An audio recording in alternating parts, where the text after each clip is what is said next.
দেশের দক্ষিণ পশ্চিম উপকূলীয় এলাকায় সৃষ্ট সুস্পষ্ট লঘুচাপটি ঘনীভূত হয়ে পরিণত হয়েছে স্থল নিম্নচাপে।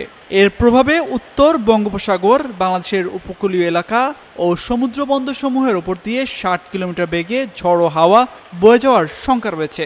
এছাড়া বিভিন্ন স্থানে ভারী থেকে অতি ভারী বৃষ্টি হতে পারে। তাই চট্টগ্রাম, কক্সবাজার, মংলা ও পায়রা সমুদ্র বন্দরসমূহকে ৩ নম্বর স্থানীয় সতর্ক সংকেত দেখাতে বলা হয়েছে।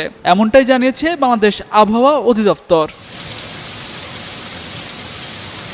মঙ্গলবার সকালে এক বিজ্ঞপ্তিতে আবহাওয়া বিভাগ জানায়, দক্ষিণ পশ্চিম মৌসুমী বায়ুর সক্রিয়তার কারণে বুধবার সকাল ৯টা পর্যন্ত রাজশাহী ও খুলনা বিভাগের কোথাও কোথাও ভারী থেকে অতি ভারী বৃষ্টি হতে পারে। তাই সাগরে অবস্থানরত মাছ ধরার ট্রলার ও নৌকাগুলোকে পরবর্তী নির্দেশ না দেওয়া পর্যন্ত উপকূলের কাছাকাছি থেকে সাবধানে চলাচল করতে বলা হয়েছে।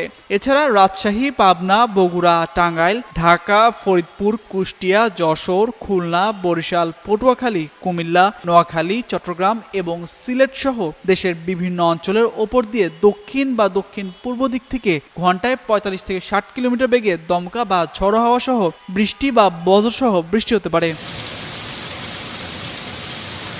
আবহাওয়াবিদ হাফিজুর রহমান গণমাধ্যমে বলেন, মৌসুমী নিম্নচাপের ফলে রাজধানী সহ দেশের বিভিন্ন অঞ্চলে বৃষ্টির প্রবণতা বেড়েছে। বিশেষ করে রাজশাহী ও খুলনা অঞ্চলে ভারী থেকে অতি ভারী বৃষ্টি হচ্ছে। ঢাকায় বিকেল থেকে বৃষ্টি কমতে পারে, তবে একদম কমে যাবে না, ঝিরিঝিরি বৃষ্টি থাকতে পারে। এছাড়া বুধবার ঢাকা, খুলনা ও বরিশাল বিভাগে কমতে পারে বৃষ্টি, তবে বাকি ৫ বিভাগে বৃষ্টি হতে পারে বলে জানান তিনি।